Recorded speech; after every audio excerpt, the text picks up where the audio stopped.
Greetings, everyone. Well, it is time to go back to the bookshelf and actually finish up what I tried to do last time.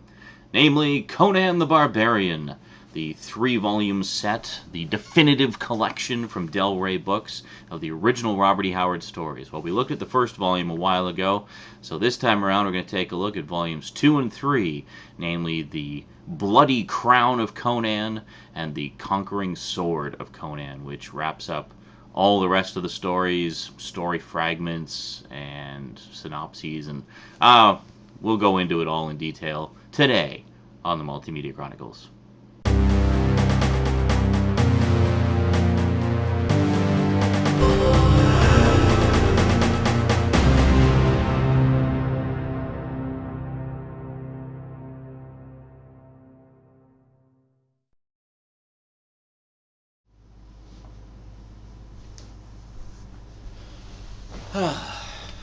Welcome back.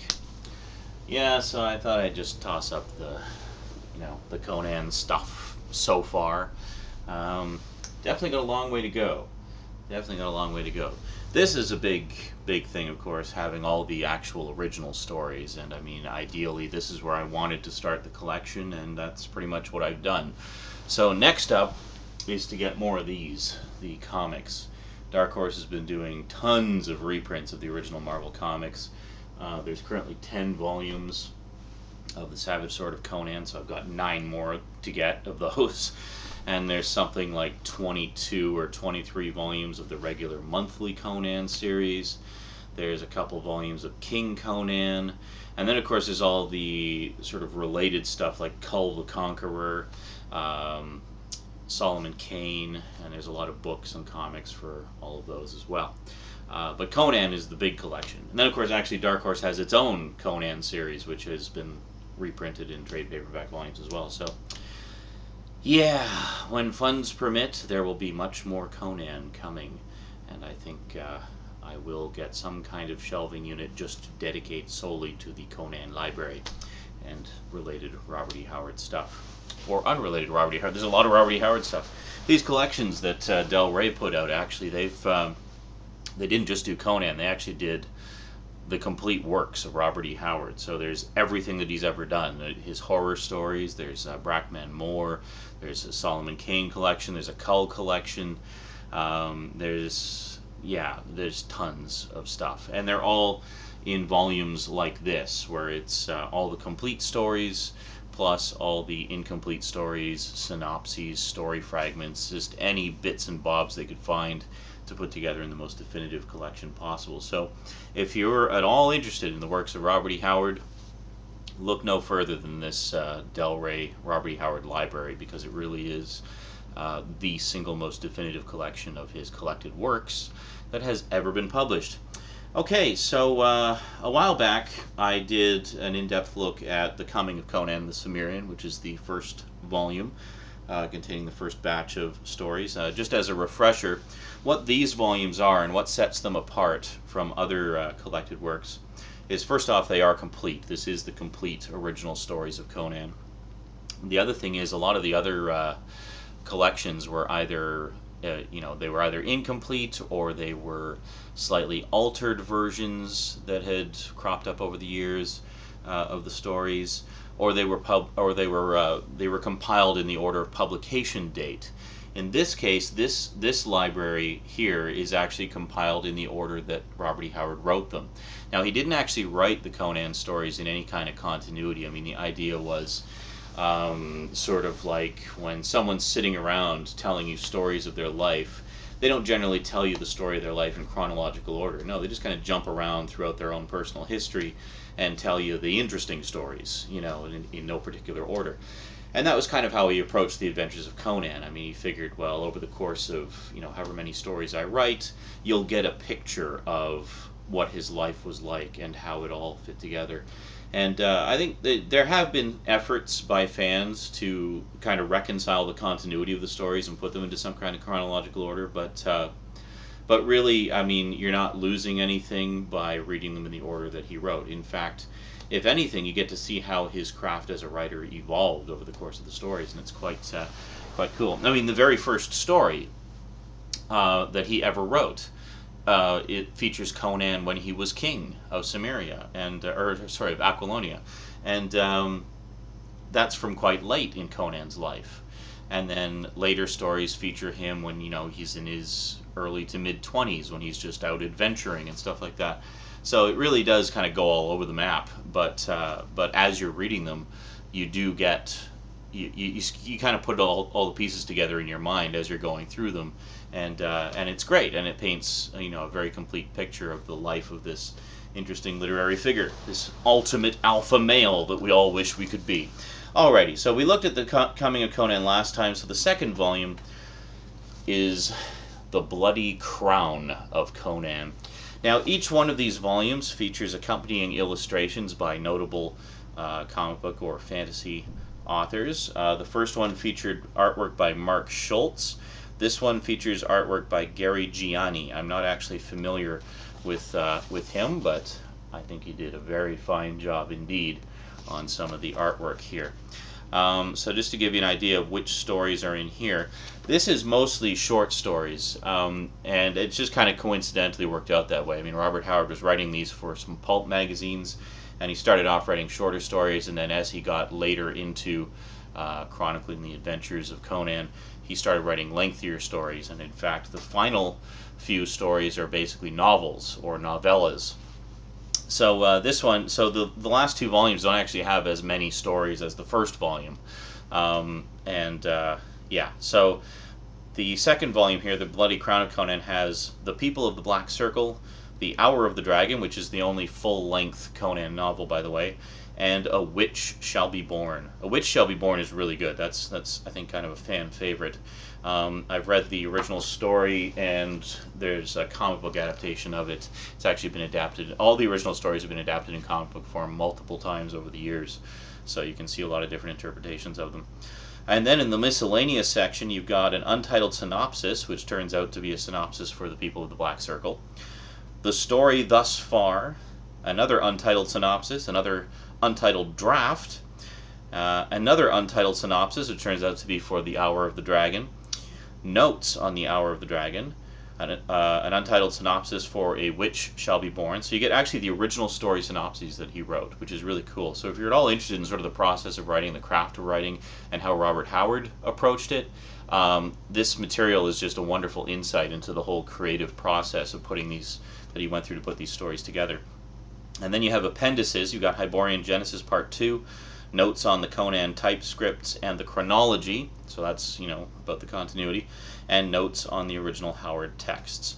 So all of this material is complete, unabridged, and unaltered. Now let me just see if I can find a couple more pictures here for you. So there's a nice picture of, riding into some mysterious canyon. I like these sort of almost etching style pen and ink drawings.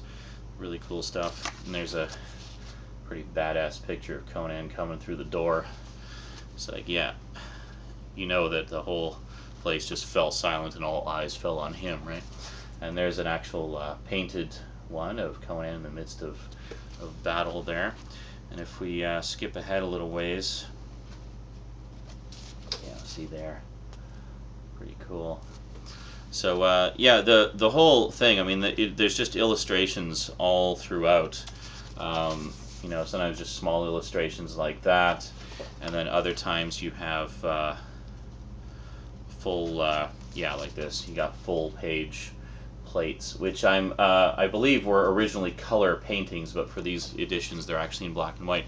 I should mention one question I had when I did the overview of the first volume a while back was I know that there's hardcover editions of these as well. These are the trade paperback editions, as you can tell, but there's also hardcover editions of these same 3 volumes. And I was curious, because I know sometimes with the hardcover editions of books that have artwork plates like that, they'll be in color in the hardcover, but not in the trade paperback versions. Well, apparently in this case that's not the case. They're actually the contents of the hardcover editions are exactly the same, and all the paintings and artwork are black and white in that, just as they are in these ones. So whichever edition you decide to get, you're getting the exact same interior contents. It's just one's hardcover, one's softcover, whichever you prefer. Yeah, I mean, I like hardcovers, but honestly, I kind of prefer the trade paperbacks just because I like the flexibility. I find them a little easier to just kind of open up and read. And I'm always very careful not to crack the spines as well. I'm kind of anal retentive in that respect. Alrighty, so that covers volume 2. Then finally, volume 3. We have The Conquering Sword of Conan. So this has the last few stories that Robert Howard wrote before his untimely death. And this one features artwork by Gregory Manchess. And it looks like most of his art is actually painted, so you can imagine that probably took him quite a while to to put all the artwork together for these. But fantastic. So this one, contents, we have a few more stories. We've got The Servants of Bit Yakin, Beyond the Black River, The Black Stranger, The Man-Eaters of Zambula, and Red Nails. Red Nails is generally considered one of the all-time great Conan stories ever, and you'd be hard-pressed to find any compilation of Conan stories that does not include Red Nails. I mean, it's considered, fantastic. I still have yet to read the original story. However, I have read the Savage Sword of Conan adaptation of Red Nails, and the adaptations in Savage Sword of the Robert E. Howard stories are insanely faithful. I mean, they're almost verbatim, straight out of the original story. So if you enjoy the original stories and want to see them put into some kind of faithful visual form, check out the Savage Sword of Conan, the black and white magazine comics, because they were really faithful to the original texts, and they did a great job. So here we have Conan running up the stairs to get somebody or something. I don't know. It's pretty interesting. And let's see if we can find a few more pictures here. So we got Conan climbing up the side there with some companions. And actually, let's skip ahead a bit to... oh, here we go. This is a good one. Yeah, in the midst of heated battle. It seems like he did a lot more full page ones in this one, but yeah, these are just fantastic collections, and I mean, they really are definitive as far as contents go. There we go. There's a nice painting of a sort of soldier character. And let's skip ahead here to Red Nails and just see if we can get a couple of pictures there of... one of the speculations is that the female character, the main female character in Red Nails that accompanies Conan, was actually based on Robert Howard's wife at the time, who sadly passed away. And a lot of speculation is that the loss of his wife was one of the reasons he killed himself, because she was like the only person in the world who sort of understood him, as it were. Not as many full-page pictures for Red Nails, oddly, because considering what a notable story that is. Well, there's a couple of nice pictures. One of Conan pretty stoically holding his sword there. So anyway, yeah, so that is the 3 volumes. I'll just quickly go over the contents of the first one, because I think I just kind of skimmed them previously, but I'll give you a quick reading of the contents here. There's quite a lot in this one. As I say, this is mostly the shorter stories, and it's also a much thicker volume. They just kind of compiled all of them together, I guess, so they could save the 7 or so longer stories for the last 2 volumes. Okay, so these also all have introductions and background information and stuff like that as well, by different people. Sometimes by the artist, sometimes by others. So first off, we have Samaria, which is basically just kind of a short summation of what Samaria is all about and what their culture and history is like. Then we have the Phoenix on the Sword, the Frost Giant's Daughter, the God in the Bowl, the Tower of the Elephant, the Scarlet Citadel, Queen of the Black Coast, Black Colossus, Iron Shadows in the Moon, which was actually the first Conan story I ever read, and I just thought it was fantastic. Zuthal of the Dusk, the Pool of the Black One, Rogues in the House, the Veil of Lost Women, and The Devil in Iron. Yeah, a lot of these I've actually either read the original stories in the other compilation I have, which was kind of my primer for Conan, or I've read the adaptations in Savage Sword. There's quite a few, even just in the first volume there. And then in terms of the miscellanea, we have the first submitted draft of the Phoenix on the Sword. Yeah, the first draft was actually rejected originally, and he went back and did a bunch of changes. So this is the complete unabridged first draft, so you can actually see the original submitted version of Phoenix on the Sword. That's pretty cool. So you get to see the true beginning of Conan there. I don't know if that's ever been published before. Notes on various peoples of the Hyborian Age, and then the Hyborian Age, which is an in-depth history. It's a little bit dry, but it gives you a nice summation of the backstory and the back history of Hyboria. You've got an untitled synopsis, another untitled synopsis for the Scarlet Citadel, another untitled synopsis for Black Colossus, an untitled fragment, another untitled synopsis, an untitled draft. That's interesting. So an untitled draft would be almost a complete story, or most of a story that was never titled or completed. So that's kind of cool. So you actually get some additional stories here that have never appeared before. Hyborian names and countries, Hyborian age maps, and then appendices. You've got Hyborian Genesis, notes on the Conan typescripts and the chronology, and notes on the original Howard texts. And then each volume also gives you a little index to the full page painting plates that are in each volume.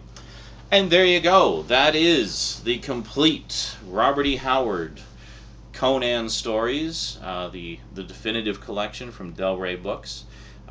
If you're looking to get the best possible collection of the original stories that's out there, look no further than this. This is it. There is no better collection out there, bar none. Or if you're just looking to get your feet wet on some Conan, at least and get a taster of the original stories, at least pick up the first volume, because there's a good variety of stories in there. They're all shorter stories, and acts as a pretty good primer to the wonderful world of our favorite barbarian. Alrighty, well, that is it from me to you for now. So until next time, thanks for watching, and sayonara.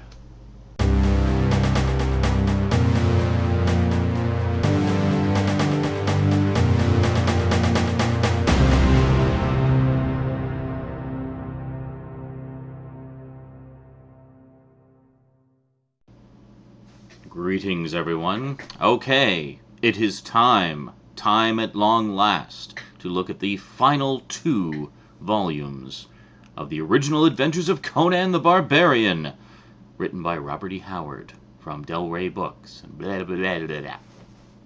Just rambling off stuff.